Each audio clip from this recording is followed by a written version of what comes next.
رکھتے ہوئے شہدائے ملت جعفریہ کی بلندی درجات کے لیے اور بالخصوص رانا صغیر حسین مرحوم اور بقیت اللہ فاؤنڈیشن کے ممبران کے جتنے بھی مرحومین ہیں ان کے سال ثواب کے لیے ایک مرتبہ سورہ توحید سورہ الحمد و 3 مرتبہ سورہ توحید کی تلاوت فرمائیں۔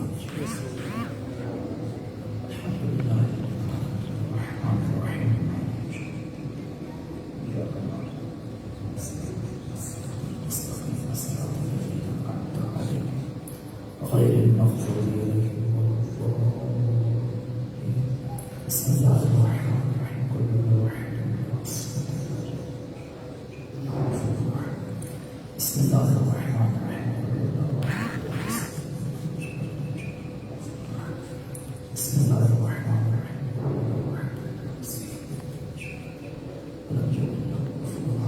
صلوات الله وسلامه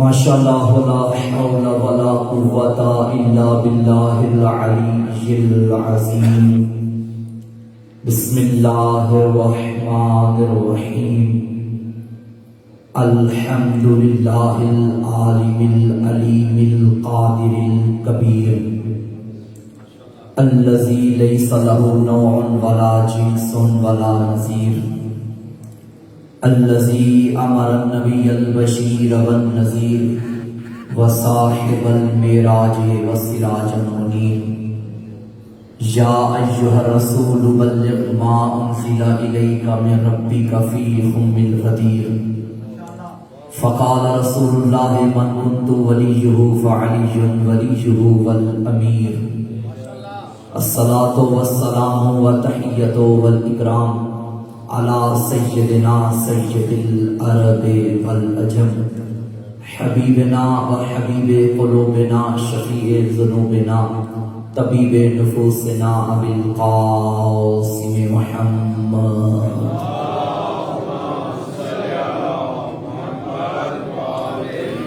ثم الصلاة والسلام والتحية والإكرام على آله الطيبين الطاهرين المعصومين المظلومین المنتخبین المنتجبین ولعنۃ اللہ علی اعدائهم ومکسر فضائلهم ومنکر ولایتهم اجمعین اما بعد فقد قال الرحمن فی القرآن بسم اللہ الرحمن الرحیم انما یرید اللہ لیذہب عنکم الرجس اہل البیت ویطہرکم تطہیرا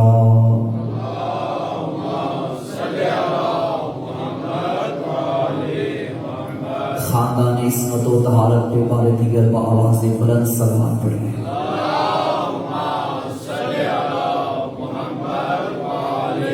اگر زحمت نہ سمجھیں تو سارے اگر مل کے آگے اکٹھے ہو جائیں تو زیادہ بہتر ہو جائے گا۔ ساتھ مل جائیے، آگے آ جائیے۔ بہت شکریہ۔ اپنی عبادت کی قبولیت کے لیے بآواز بلند صلوات۔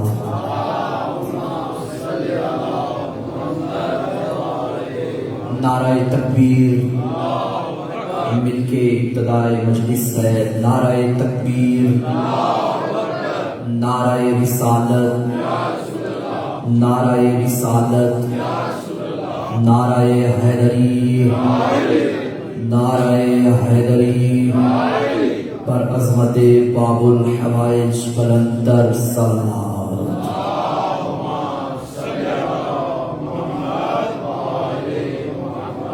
تمام تعریفیں اس وحدہ لا شریک کے لیے جس نے محمد جیسے عظیم منتظم کے ذریعے صحن زہرا میں چادر زہرا کا سائبان بنوا کے 5 ذاکروں کو بلا کے اللہ والوں کا جلسہ کروایا ہے، اور درود و سلام اس مٹی والے گھر پہ جسے سیدہ نے چادر والا گھر بنا دیا۔ آپ سمجھ گئے کہ آج میں خاندان عصمت و طہارت کے متعلق ان کے ذکر طہارت کو بیان کرنا چاہتا ہوں۔ بلکہ جملہ بدل کے یوں کہوں، آج میں اللہ کا ایک ارادہ پڑھنا چاہتا ہوں۔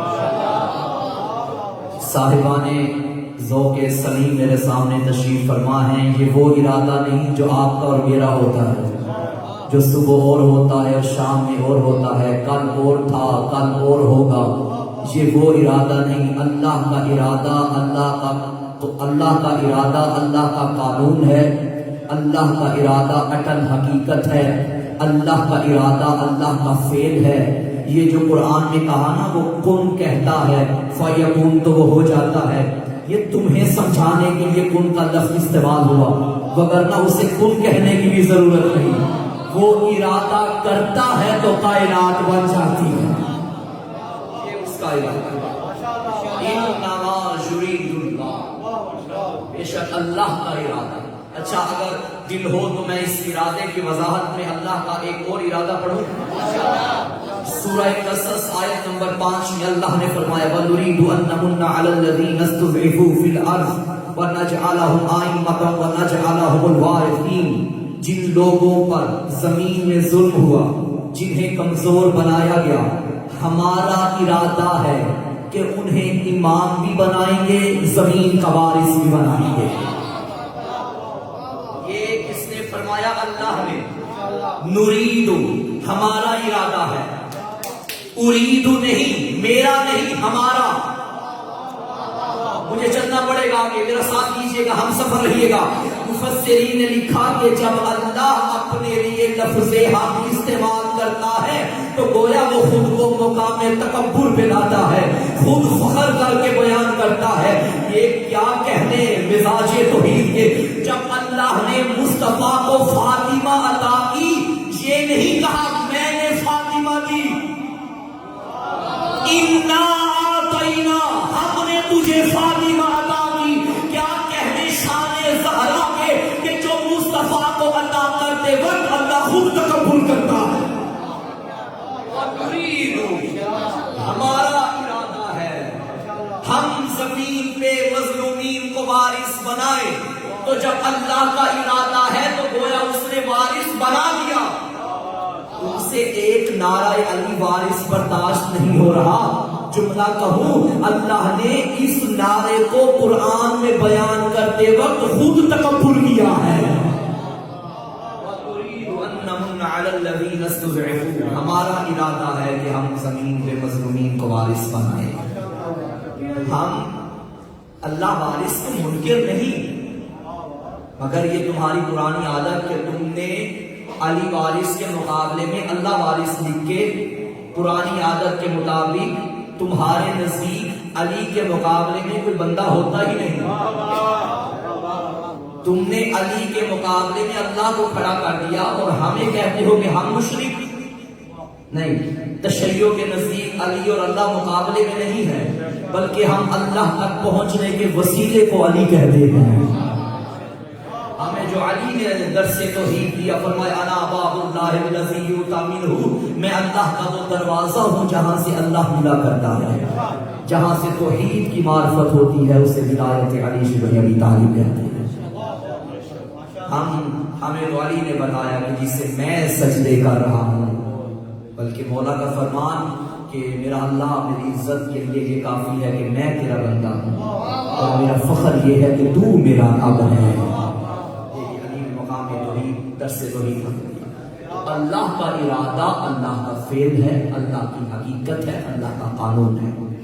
وہ قانون نہیں کہ جو ایک مرتبہ پاس ہو جائے اس پہ عمل ہو یا نہ ہو، نہیں، جو اللہ کا قانون ہے اس پہ عمل ہو کے ہی رہے گا۔ انما یرید اللہ، میں اپنے موضوع کی طرف آج کی مناسبت سے پہنچوں گا، ساتھ میرا دیجیے گا۔ بے شک اللہ کا ارادہ ہے کیا؟ لیذھب عنکم الرجس، کہ وہ رجس کو اہل بیت سے دور رکھے۔ یہ آیت تقریباً میں سمجھانے کے لیے جملہ کہوں کہ ہماری قوم کا قومی ترانہ ہے۔ کوئی شیعہ گھر کا بچہ نہیں کہ جو ماں کی گود میں ہو اور ماں اسے اِنّا ماں کی لوری نہ سنائے۔ انما یرید اللہ بچوں کو بھی آیت آتی ہے، مگر اس نہج پہ، اس انداز میں، شاید آپ نے پہلے سنا ہو یا نہ سنا ہو، میں بیان کرنا چاہتا ہوں۔ اللہ نے رجس کو اہل بیت سے دور رکھا۔ اب رجس اہل بیت کے قریب آ ہی نہیں سکتا. لوگوں نے اہل بیت میں لانے کے لیے بڑوں کو آگے کیا، لیکن بڑی نشانی اہل بیت کی یہ ہے کہ رزق ان کے قریب نہیں آ سکتا. اب ہم قرآن سے رزق تلاش کریں گے.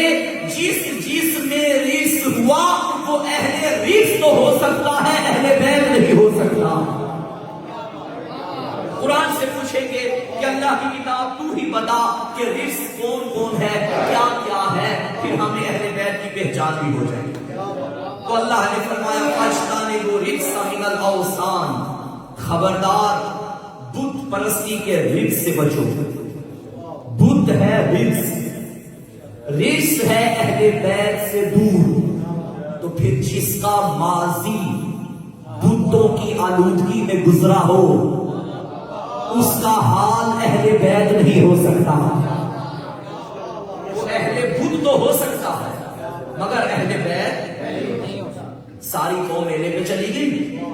ابراہیم خلیل اللہ نے موقع سے فائدہ اٹھایا اور آ کے ان کے بندوں کے بنائے ہوئے خداؤں کو توڑ کے کلہاڑا لمبے قد والے کے کاندھے پہ رکھ دیا. قوم واپس آئی تو انہوں نے دیکھا کسی خدا کی ٹانگ ٹوٹی ہوئی ہے، کسی کا بازو ٹوٹا ہوا ہے، کسی کا سر اترا ہوا ہے. یہ کام کس نے کیا؟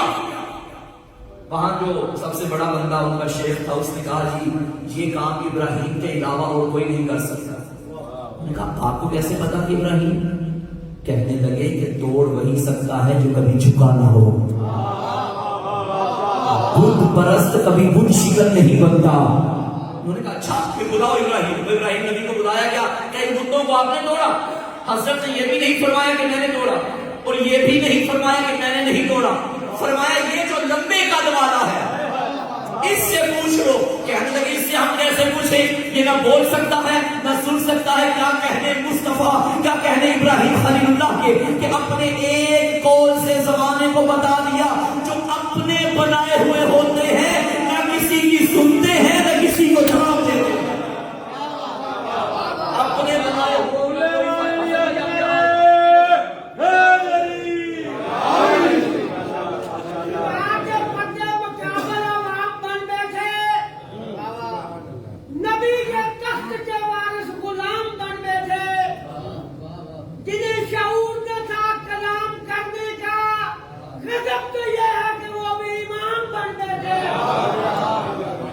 خدا کی قسم اپنے بنائے ہوئے نہیں سنتے. اور جو اللہ کا بنایا ہوا ہے جب بھی جہاں بھی یا علی مدد کہو گے مدد کے لیے علی پہنچ جائیں گے. یہ اللہ کا بنایا. ابراہیم نبی نے فرمایا اس سے پوچھ لو. اچھا کیا کہنے؟ اچھا ابراہیم بت شکن مان گئے. پھر اللہ نے سند ادا کی انی جاعلک للناس اماما، ہم نے تجھے لوگوں کا امام بنایا. لوگوں کا امام بھی بت شکن، کائنات کا امام بھی بت شکن. مگر دونوں کی بت شکنی میں فرق ہے. جو صرف لوگوں کا امام ہو وہ جب بت توڑے تو چھپ کے توڑنا ہے. جو کائنات کا امام ہو وہ دکھا کے توڑنا ہے. جملہ کہوں لوگوں کا امام بت شکنی کے وقت اپنے قدم زمین پہ رکھتا ہے. کائنات کا امام اپنے قدم دوش مصطفیٰ پہ رکھتا ہے. اس کے قدم دوش مصطفیٰ پہ آ جائے.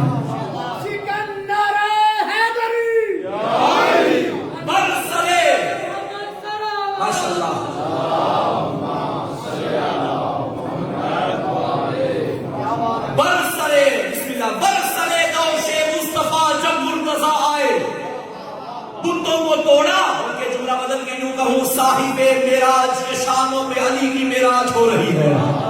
نہیں جملہ اور بدل دیتا ہوں. منبر دوش مصطفیٰ پہ خطیب منبر سنوی سوار ہے. اتنا بلند ہو گیا. اب ذرا اندازہ لگائیے کہاں کھڑے ہیں پیغمبر؟ سرزمین کعبہ، سرزمین مکہ. زمین کے اوپر پیغمبر کے نالین، پیغمبر کے قدم مبارک، قدمائن پیغمبر کے اوپر پیغمبر کے گھٹنے، گھٹنوں کے اوپر پیغمبر کا شکم مبارک، شکم مبارک کے اوپر پیغمبر کا سینہ، پیغمبر کے سینے کے اوپر پیغمبر کے شانے، مہر نبوت، شانوں کے اوپر علی کے قدم. اب بتاؤ کتنا بلند ہوگا؟ اتنی بلندیوں پہ وہ بلند علی آ گیا. پیغمبر کو پوچھنا پڑا یا علی خود کو کہاں پا رہے ہو؟ علی نے ہو گیا. لو شئت لنلت افق السما، اگر میں چاہوں تو آسمان سے ستارے توڑ کے آپ کے قدموں میں ڈال سکتا ہوں.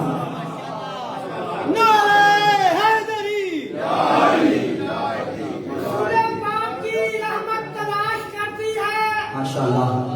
انہیں نبی کی محبت تلاش کرتی ہے. دنیا والوں کو جنت کی تلاش ہے مگر علی والوں کو جنت تلاش کرتی ہے. علی نے فرمایا میں ستارے توڑ کے لا سکتا ہوں. چلے آپ کی محبت کو دیکھتے ہوئے ایک جملہ کہہ دوں. فیصل آباد والوں، یہ جو عاشق کہتے ہیں نا کہ ہم آپ کے عشق میں ستارے توڑ لائیں گے، یہ غلط کہتے ہیں. ایک ہی عاشق ہے جو کہہ بھی رہا ہے توڑ بھی سکتا ہے. بلکہ آپ یہ نہ کہیں کہ مولانا دعویٰ تو کر دیا، دلیل بھی تو دے کے چاہیے. بھائی دلیل دے رہا ہوں، دلہن کی طرف سے دلہے کے در پہ ستارہ ہی تو کمی بن کے آیا.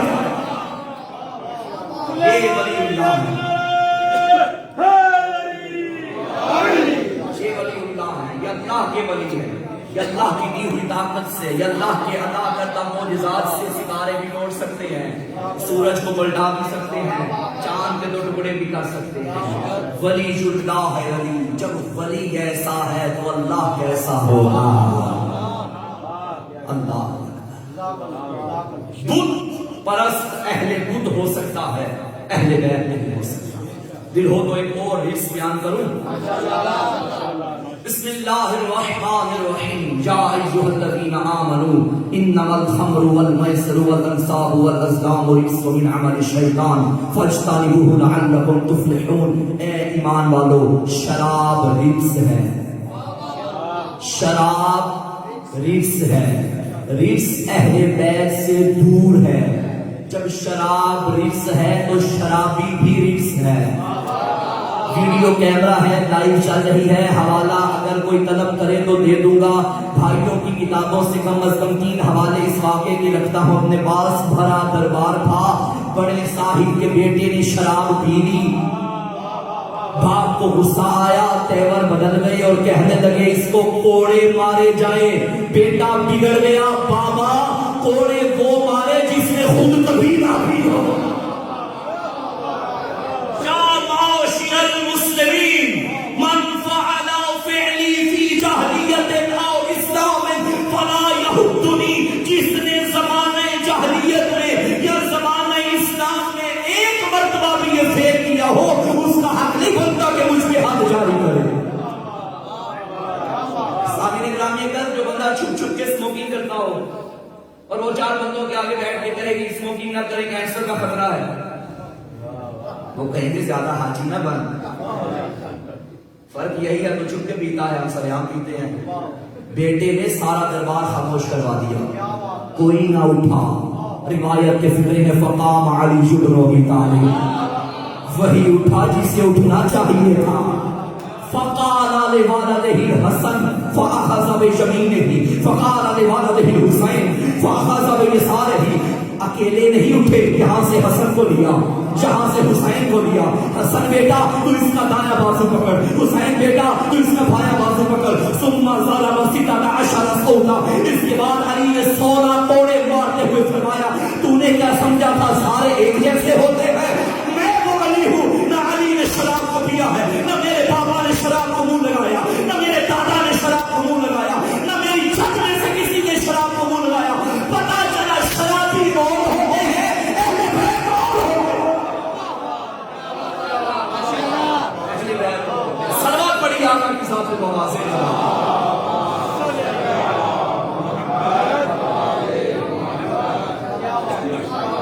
شراب رجس ہے اور رجس اہل بیت کے قریب نہیں آ سکتا. علی کا عاشق منشیات کا عادی نہیں ہوتا. علی کو شراب سے بھی نفرت ہے، شرابی سے بھی نفرت ہے. علی شرابی کو کوڑے مارتے ہیں، سینے سے نہیں لگاتے. لعنت ہے اس بندے پہ کہ جو شراب بھی پیے اور نام علی بھی لے. یہ منافقت ہوتی ہے. علی منافقوں کا امام نہیں، علی متقین کا امام ہے. اور تقوی کی تعریف یہ ہے کہ واجبات کا پابند ہو، محرمات سے اجتناب کرے۔ شراب حرام ہے، اور علی نے اس کا کوڑے مار کے وقت فرمایا تھا کہ جب اپنے رب کی بارگاہ میں پیش ہو تو یہ گواہی دینا مجھ پہ اس نے حد جاری کی جس پہ زندگی میں کسی نے حد جاری نہیں کی۔ دل ہو تو تیسرا رزق بتاؤں، آج 3 ہی بتاؤں، باقی پھر انشاءاللہ اگر خدا نے چاہا تو محرم میں بتا دیں۔ بڑے یہی 3 ہیں، باقی چھوٹے چھوٹے، اور یہ وہ رزق ہے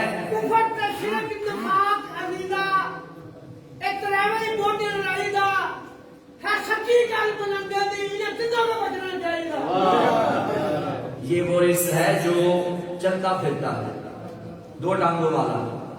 دکھا دوں تاریخ سے نہیں، قرآن سے، 11ویں سپارے کی دوسری آیت، بلکہ سورہ توبہ کی آیت نمبر 95۔ جب کچھ لوگ پیغمبر کے ساتھ جہاد میں شرکت نہ کر سکے، میں اس کا پیچھے والا سے آپ کو سارا بیان کر کے پھر دوسری بات کروں گا، شرکت نہ کر سکے اور اپنے گھر والی عورتوں کے ساتھ گھر میں بیٹھے رہے، پیغمبر جب آپ ان کے پاس پلٹ کے جائیں گے تو یہ قسمیں کھا کھا کے آپ کو یقین دلائیں گے تاکہ آپ درگزر کریں۔ فَأَعْرِضُ عَنْهُمْ إِنَّهُمْ رِجْسٌ حَبِيبٌ، ان سے منہ موڑ لینا، یہ رجس ہیں۔ قرآن نے بتا دیا کہ یہ رجس ہیں، کیوں؟ کیونکہ نبی کے در پہ نہیں آئے، اور قرآن نے کیا فرمایا؟ یا ایھا الذین آمنوا استجیبوا للہ وللرسول اذا دعاکم لما یحییکم، سورہ انفال میں، اے ایمان والو جب اللہ اور رسول تمہیں دعوت دیں تو دعوت کو قبول کرو، یہی قبول کرنا تمہیں زندگی عطا کرے گا۔ اس کا مطلب ہے جو اللہ اور رسول کی دعوت پہ آ جائے وہ زندہ ہے، جو رسول کی دعوت پہ بھی نہ آئے وہ کل بھی مردہ تھا اور آج بھی مردہ ہے۔ یہ قرآن کا فیصلہ ہے، قرآن کا فیصلہ ہے۔ زندہ وہ ہے جو مصطفیٰ کی دعوت پہ آئے۔ چلو آیت سے آیت، بلکہ قرآن کی آیات کا ایک ایک حرف، ایک ایک لفظ حکمت کا خزینہ ہے، علم کا مدینہ ہے، تشریح ہوتی جا رہی ہے، ہوتی رہے گی۔ رسول دعوت پہ بلائے تو آ جاؤ، تاریخ سے پوچھو تو صحیح کہ پیغمبر نے کون کون سی دعوتیں ہمیں عطا کی ہیں۔ پیغمبر کی ساری زندگی کا مطالعہ کریں، 2 دعوتیں بڑی بنیادی دعوتیں ہیں۔ ایک وہ دعوت جو اپنے اعلان رسالت کے آغاز میں دی تھی، ایک وہ دعوت جو اپنی ظاہری زندگی کے اختتام میں دی تھی۔ اس دعوت کو دعوت ذوالعشیر کہتے ہیں، اسے دعوت خدیب کہتے ہیں۔ جو وہاں ہمیں عطا کیا اسے لا الہ الا اللہ کہتے ہیں، جو یہاں عطا کیا اسے علی اللہ ہے۔ اور جو رسول کی دعوت پہ آ جائے وہ زندہ ہے۔ حیدر کو چھوڑ کے جو بنائے ہیں پیشوا، سر اٹھائیے گا، حیدر کو چھوڑ کے جو بنائے ہیں پیشوا، محشر میں خود کہے گا کہ اچھا نہیں کیا۔ ان پہ کر رہا ہے بھروسہ، کمال ہے جن پر کبھی نبی نے بھروسہ نہیں کیا۔ رسول کی دعوت پہ جو نہ آئے پیغمبر کیسے بھروسہ کرے؟ رسول کریم نے غدیر میں ان پہچان کرائی حیدر دی، پڑھ کے حکم رب جلی دا پہچان کرائی حیدر دی، تینوں کن والی گل یاد رہی کیوں بھول گئی کلائی حیدر دی، جتھے جتھے بھی رہی ہنگ بیٹھے دکھائی نپ کے کلائی حیدر دی۔ یہ رزق ہے، ان سے منہ موڑ لیجیے، فَاعْرِضُوا عَنْهُمْ، ان سے درگزر کیجیے، ان سے اعراض کیجیے۔ تو رزق کی ایک بت پرستی، ایک شراب اور ایک پیغمبر کے ساتھ نہ چلنے والا، پیغمبر کی دعوت کو قبول نہ کرنے والا، یہ تینوں ہے رزق۔ اور رزق اہل بیت سے دور ہے۔ اب کسی پہ یہ اعتراض نہ کرنا کہ اتنے حقائق آج دنیا میں کھل گئے، تشیع کا روشن چہرہ سامنے آ گیا، مگر آج بھی فلاں فلاں فلاں اہل بیت کے گھر میں نہیں آتا۔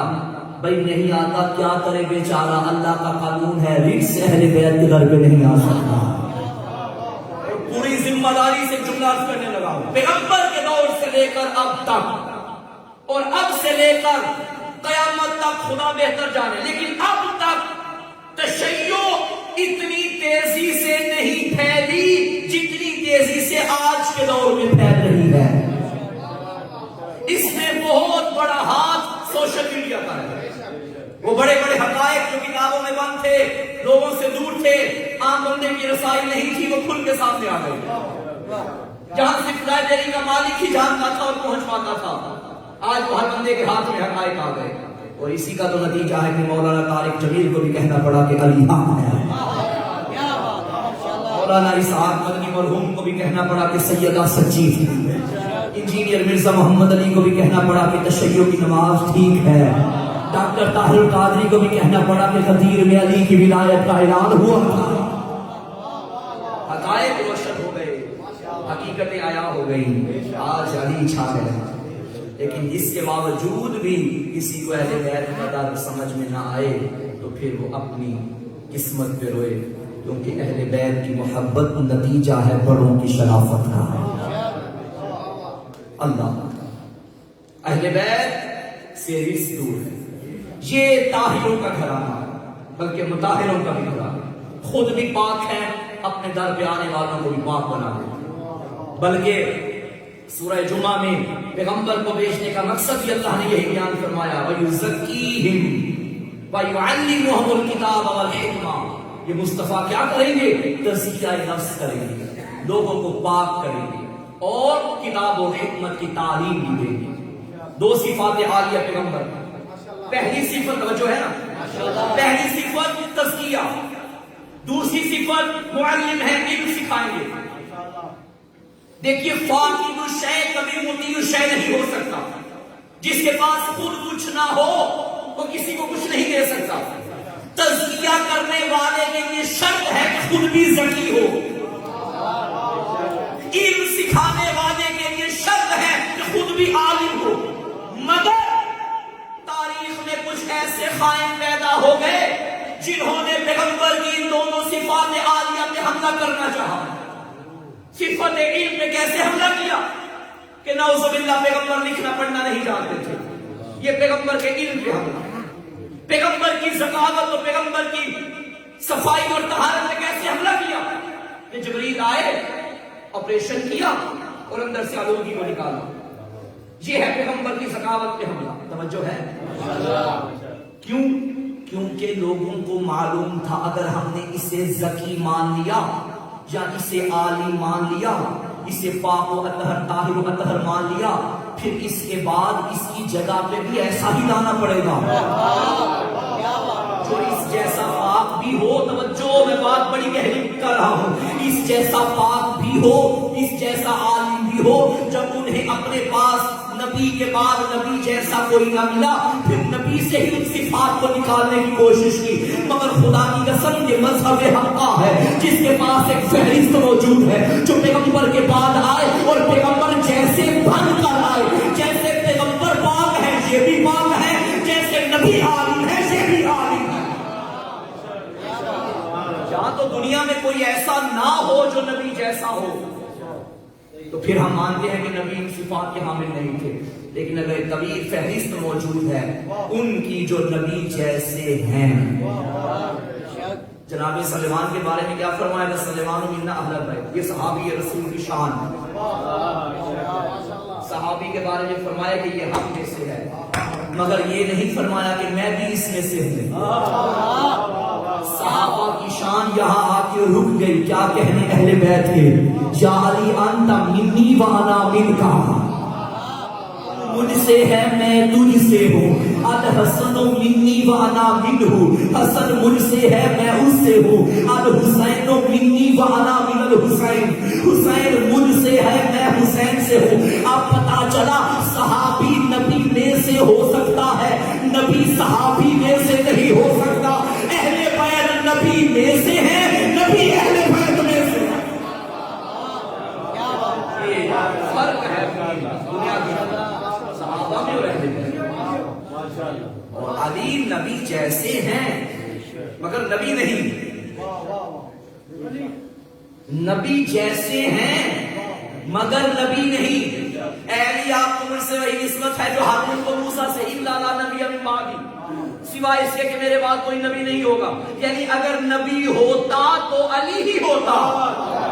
پوری حدیث کا مطلب بتا رہا ہے. آپ میرے ساتھ وہی نسبت رکھتے ہیں جیسی ہارون موسیٰ سانسیں رکھتے ہیں الا، مگر آپ نبی نہیں، اس کا مطلب ہے جیسا ہارون ویسا موسیٰ اور جیسا علی ویسے مصطفیٰ، سوائے نبوت کے، اس کا مطلب علی میں وہ تمام صفات موجود ہیں جو مصطفیٰ میں موجود ہیں، سوائے نبوت کے، سوائے نبوت کے۔ اگر نبی کے بعد کوئی نبوت کا اہل ہے تو علی ہے، اور اگر علی کو بھی نبوت نہیں ملی تو کائنات میں کوئی اس کا بھی نہیں ہے۔ ہم ختم نبوت کے قائل ہیں، اور خدا کی قسم جیسا ختم نبوت کا عقیدہ تشیعوں کے پاس ہے کسی کے پاس نہیں ہے۔ دلیل لا الہ الا اللہ محمد رسول اللہ، اس کلمے سے کیا ظاہر ہوتا ہے؟ معبود اللہ، محمد مصطفیٰ صلی اللہ علیہ وآلہ وسلم رسول۔ آقا کی رسالت تو ظاہر ہو گئی، آقا کی نبوت تو نظر آ رہی ہے کلمے سے، مگر ختم نبوت نہیں ملی۔ کلمے میں یہ ہے کہ محمد اللہ کے رسول ہیں، مگر کلمے میں یہ نہیں کہ آخری رسول ہیں۔ ممکن ہے کوئی بندہ اٹھے اور وہ اس کے بعد اپنی نبوت کا کلمہ بنا دے، ممکن ہے، مگر پوچھو تشیعوں سے کہ ختم نبوت کا عقیدہ کیسے بنتا؟ ہم نے محمد رسول اللہ کے بعد کلمہ ختم نہیں کیا، بلکہ پڑھا علی ولی اللہ، علی اللہ کا ولی ہے، محمد رسول ہے، علی ولی ہے۔ یہ علی ولی اللہ کا کلمہ بتا رہا ہے رسالت ختم ہو گئی، ولایت شروع ہو گئی۔ علی ولی اللہ دلیل ختم نبوت کا نام، علی نبی جیسے ہے۔ علی یا علی انت منی وانا منک، لحم کا لحمی، بدن کا دمی، جسم کا جسمی، روح کا روحی۔ حدیث کتاب میں کیا فرمایا؟ انا حرب لمن حاربهم وسلم لمن صالحهم وعدو لمن عاداهم ومحب لمن احبهم، انه مني وانا منهم، واجعل صلواتك وبركاتك ورحمتك وغفرانك ورضوانك علي وعليهم واذهب عنهم الرجس وطهرهم تطهيرا۔ میرا اللہ یہ میری اہل بیت ہے، ان کا گوشت میرا گوشت ہے، ان کا خون میرا خون ہے، ان سے محبت کرنے والا، مجھ سے محبت کرنے والا، ان سے جنگ کرنے والا، مجھ سے جنگ کرنے والا، یہ مجھ سے ہیں، میں ان سے ہوں، ان سے طہارت، ان کو پاکیزہ بنا، ان سے جس کو دور رکھ۔ یہ نبی کی دعا، اور خدا کی قسم علی ہی نبی جیسے ہیں۔ علی کا اٹھنا نبی کا اٹھنا، علی کا بیٹھنا نبی کا بیٹھنا، علی کا گوشت نبی کا گوشت، علی بولے تو نبی لگتا ہے، علی چلے تو نبی لگتا ہے، علی سوئے تو نبی لگتا ہے۔ اگر علی نبی جیسے نہیں تھے تو روز مرہ کے دیکھنے والے کافر ساری رات یہ کیوں نہ پہچان پائے کہ چادر کے نیچے نبی سویا ہے یا علی سویا ہے؟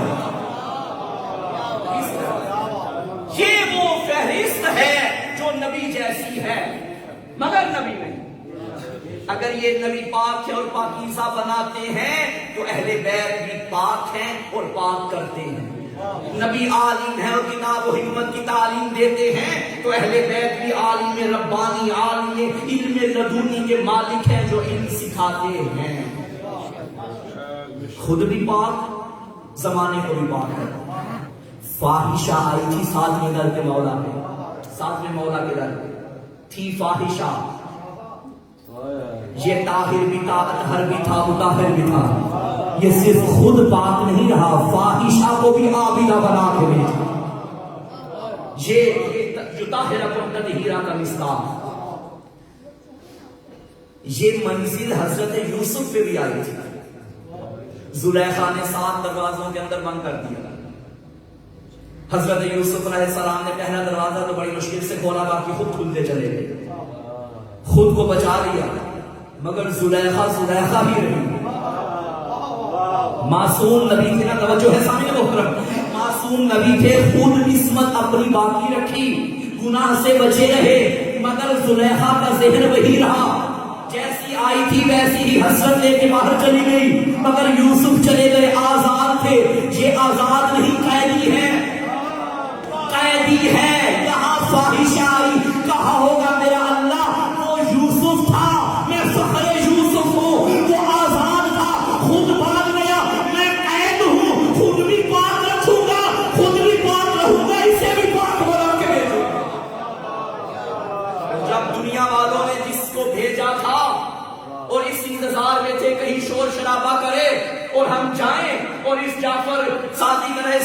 بیٹے کو قتل کر دیں. تب جب باہر آئی اس کا رنگ بدلا ہوا تھا, اس کے اوپر پردہ تھا. حاکم نے پوچھا تجھے کیا ہو گیا؟ اس نے کہا تجھے نہیں معلوم, جب گئی تھی فاحشہ تھی, آئی ہوں تو عابدہ ہوں. میں باب الحوائج کے در سے آ رہی ہوں, میں اس گھرانے سے آ رہی ہوں جو زین العابدین کا گھرانہ ہے. تو پتا چلا اہل بیت کا گھر وہ گھر ہے کہ جہاں نجیس بھی آ جائیں تو پاک بن کے جاتے ہیں, جہاں وحشی آئیں تو انسان بن کے جاتے ہیں, جہاں انسان آئیں تو مسلمان بن کے جاتے ہیں, جہاں مسلمان آئیں تو صاحب ایمان بن کے جاتے ہیں, صاحب ایمان بھی آ جائے تو سلمان بن کے جاتا ہے. اس در پہ بے زر بھی آئے تو ابو ذر بن کے جاتا ہے. ارے یہاں بے داد آئے تو مقداد بن کے جاتا ہے, جہاں مجبور آئے تو مختار بن کے جاتا ہے. اس در پہ گناہگار بھی آئے تو حر بن کے واپس جاتے ہیں. اہل بیت کے در پہ آنے کا مقصد یہ ہے کہ خود کو پاکیزہ بنایا جائے.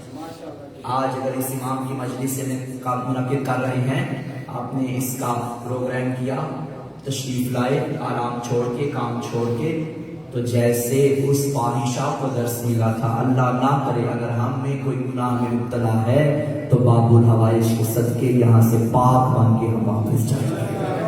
اس مجلس کا مقصد یہ ہے نا, قطعاً مجالس کی کامیابی یہ نہیں ہوتی کہ بڑے مجمع ہو گئے, مجالس کی کامیابی یہ نہیں ہوتی کہ زیادہ نعرے لگائے جائیں. مجالس کی زینت ہے, مگر کامیابی کا معیار یہ ہے کہ میں جب مجلس میں گیا تھا تو اور تھا, اٹھ کے آؤں تو کچھ اور بن گیا. اگر مجلس میں گیا تھا تو بے نمازی تھا, اٹھ کے آؤں تو نمازی بن کے نکلوں. اگر میری ماں بہن پہلے پردے کو اہمیت نہ دیتی تھی, اگر یہاں سے اٹھ کے جائے تو پردہ دار بن کے جائے. یہ مجالس کی کامیابی ہے. خود بھی پاک, زمانے کو بھی پاک. تو سامعین گرامی نے کہا کہ باب الحوائج مولا کی مجلس, دل ہو تو میں باب الحوائج کی وضاحت کر دوں. باب الحوائج, ویسے تو یہ سارا گھرانہ باب الحوائج کا, انشاءاللہ صبح کی مجلس میں میں یہی سے مجلس کا آغاز کروں گا. پیغمبر کے علم پہ بھی بات, مولا کے علم پہ بھی بات ہوگی جو علم مصطفیٰ کا وارث ہے. پیغمبر کے تقوی کی بھی بات ہوگی جو تقوی, مولا کے تقوی کی بھی بات ہوگی جو پیغمبر کے تقوی کا وارث ہے. انشاءاللہ صبح 7 بجے مجلس ہے, اس میں انشاءاللہ اس بات کو آگے بڑھایا جائے گا. باب الحوائج مولا کا لقب. آپ اس لقب پہ غور کیجئے, حاجات کی قبولیت کا دروازہ. اس گھر میں سارے علی ہیں, مگر جب علی کہیں گے تو مودود کعبہ ذہن میں آئے گی. اس گھر میں سارے کے سارے عابدوں کی زینت ہے, مگر جب زین العابدین کہیں گے تب چوتھے مولا ذہن میں آئیں گے. یہ گھر سچوں کا گھر, مگر جب صادق مولا کہیں گے چھٹے مولا ذہن میں آئیں گے. تو یہاں تو سارے باب الحوائج, مگر چند ہستیاں ایسی ہیں کہ جن کے ساتھ باب الحوائج کا لقب مل گیا. اور جب باب الحوائج بولا جاتا ہے تو یہاں تو سرکار وفا یاد آتے ہیں, یا شہزادہ علی اصغر یاد آتے ہیں, یا مولا موسیٰ کاظم علیہ السلام یاد آتے ہیں. ویسے سارا گھرانہ باب الحوائج کا.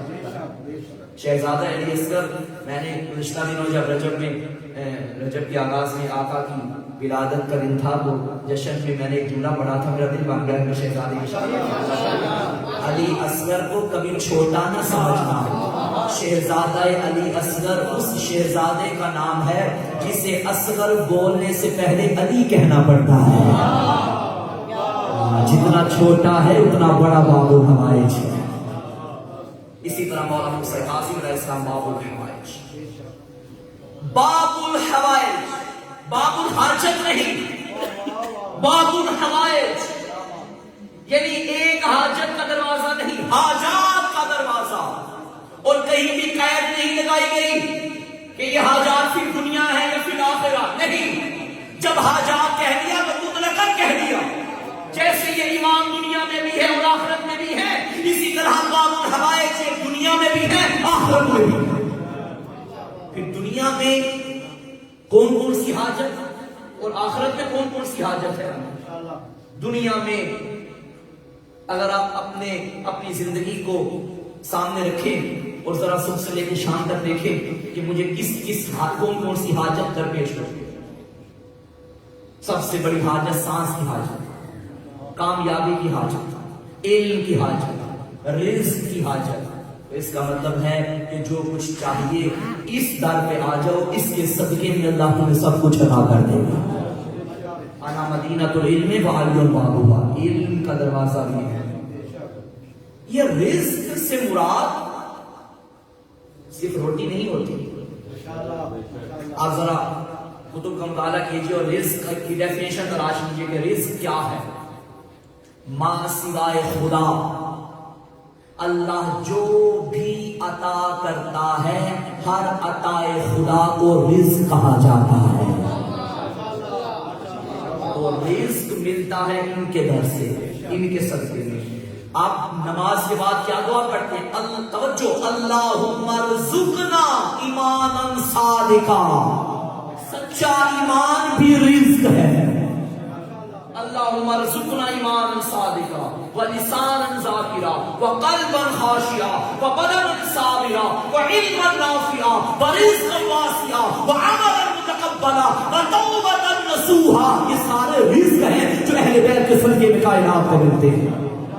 علم بھی ان کے صدقے میں ملے گا، صحت بھی ان کے صدقے میں ملے گی، ذکر خدا کرنے والی زبان بھی ان کے صدقے میں ملے گی. یہ باب الحوائج، دنیا کی حاجتوں کا دروازہ بھی یہی ہے اور آخرت کی حاجات کا دروازہ بھی یہی ہے.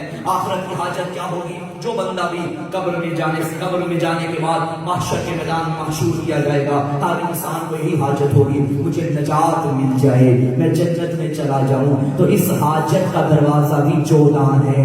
حاجات کا دروازہ 14 ہے. جنت میں جانا چاہتے ہو پھر بھی ان کے در پہ آنا پڑے گا. بخشش کی ضمانت لینی ہے پھر بھی ان کے در پہ آنا پڑے گا. یہ باب الحوائج، حاجات کی قبولیت کا دروازہ. دروازہ دق الباب کر کے ہمیں مالک تک پہنچایا جا رہا ہے. اگر یہ دروازہ ہے تو اللہ کی توحید ہمیں ملے گی اگر اس دروازے سے گزر کے ہم چلیں گے. انا باب اللہ الذی یطہر التطہیر کے مصداق اہل بیت کا اطہار 14 کے 14. جیسے خود پاک ہیں زمانے کو بھی پاک کرتے ہیں. لیکن افسوس کہ جن ہستیوں نے زمانے کی عزتوں کی حفاظت کی، لوگوں نے ان کا حیا نہیں کیا. کہاں کہاں روئے سہرا، یہ شب عاشور سے کم نہیں ہے. بی بی فاطمہ معصومہ قم کی یتیمی کی رات ہے. یہ تیرے میرے 8ویں مولا رضا کی یتیمی کی رات ہے. شب عاشور ایک بیٹی کو پتا تھا میرا بابا مارا جائے گا، ساری رات بابا کے پیچھے پیچھے جاتی تھی، کبھی بابا کے سینے سے لپٹ جاتی تھی. میں کہوں گا بی بی سکینہ آپ خوش قسمت ہیں، آپ کے بابا کی آخری رات تھی اور آپ ساری رات بابا کے ساتھ رہی. میرا سلام مولا کی 19 بیٹیوں پہ جو وطن میں ہے، بابا پردیس میں ہے. کوئی نہ تھا جو بابا کے ساتھ آج کی رات گزارا.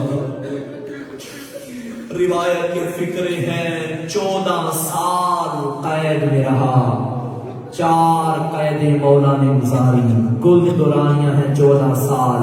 مقتل کے فکرے ہیں لا یزال ینتقل من سجن الی سجن. میں اپنے الفاظ میں اس کا ترجمہ کروں، قید خانے بدلتے رہے، قیدی نہیں بدلا.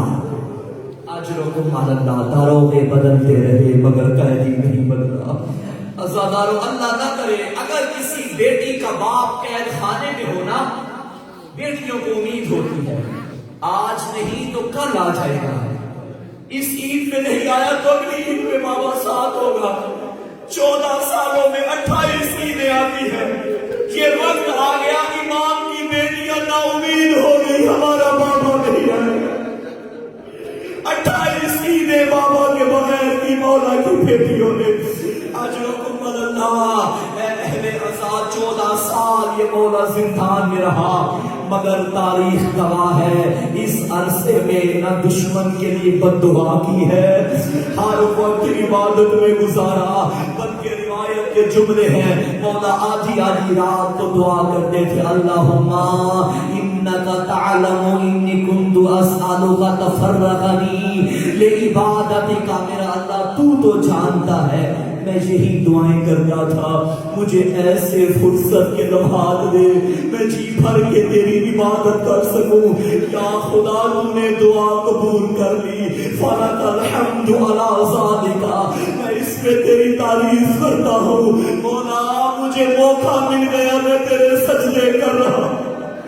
اتنا بڑا عبادت گزار اگر فجر کے بعد سر سجدے میں ہے تو ظہر کے بعد سر اٹھا۔ عزاداروں کچھ شیعوں کو پتا چلا نا کہ فلاں زندان میں ہمارا مولا قید ہے، چند شیعہ آئے اور روشن دان سے مولا کی زیارت کرنا چاہیے۔ 2 گھنٹے گزر گئے، 3 گھنٹے گزر گئے، 4 گھنٹے گزر گئے، انہوں نے واپس داروغے کو جا کے بتایا تو کہتا تھا وہاں ہمارا مولا ہے، وہاں تو ایک سفید کپڑا پڑا ہوا ہے، وہاں تو کوئی انسان نہیں ہے۔ داروغہ کہتا تھا یہ خالی کپڑا نہیں، اس کے نیچے تیرا مولا اتنا لاغر ہو گیا، حالت سجدہ میں بھی دکھائی نہ دیتا۔ اجرکم اللہ، اہل عزا منظر بڑھائیے، سیدہ کو پرسا دینا ہے، آج مولا کو پرسا دینا ہے، آج امام زمانہ پور کی جھٹ کا پرسا دینا ہے۔ عزاداروں وقت گزرتا گیا، عبادت مولا کرتے گئے، مگر وہ زندان ایسا تھا جو تنگ و تاریک کوٹھری کی مانند تھا، جہاں لوہے کی سلاخیں لگی ہوئی تھی۔ یہ میرا مولا زندان میں بھی قید نہیں، ہاتھوں میں لوہے کے زیور تھے، پیروں میں زنجیریں تھی، اتنا تھک گیا میرا مولا۔ مولا نے یہ دعا مانگی، میرا اللہ میں قاضی تھک گیا، میرا اللہ یا مجھے رہائی دے دے یا مجھے موت دے۔ اجرکم اللہ، وقت گزرتا گیا، آ گیا 22 رجب کا دن، اللہ کی لعنت ہو اس قاتل امام پہ۔ وقت کا حاکم ہارون تھا، اس نے سپاہی کو بلایا، اس نے کہا یہ چند کھجوریں لے جا، اس میں زہر پرو کے لا۔ روایت میں نے پڑھا ہے سوئی سے دھاگے میں اس نے زہر کو پرویا اور کھجوروں کے اندر ڈالنا شروع کیا۔ جب کھجوریں زہر سے بھر گئی، یہ مولا کی خدمت میں آیا اور کہنے لگا اے موسیٰ ابن جعفر، یہ بادشاہ نے تحفہ بھیجا ہے۔ امام نے پہلی کھجور تناول فرمائی، دوسری کھجور تناول فرمائی، جگر پھٹنے لگا اور فرمایا جا اسے دور لے جا۔ کہنے لگا مولا اور کھائیے، امام کی چیخ بلند ہوئی اور فرمایا جا بادشاہ سے کہہ دے تیرا مقصد پورا ہو گیا، میری بیٹی یا یتیم ہو گئی۔ اجرکم اللہ، عزاداروں تیرے 12 امام ہیں، یا کسی کو زہر سے مارا گیا یا کسی کو خنجر سے مارا گیا، تلوار سے مارا گیا۔ مولا حسن کا بھی زہر تم نے سنا؟ جب حسن مجتبیٰ کو زہر ملی منظر کیا تھا؟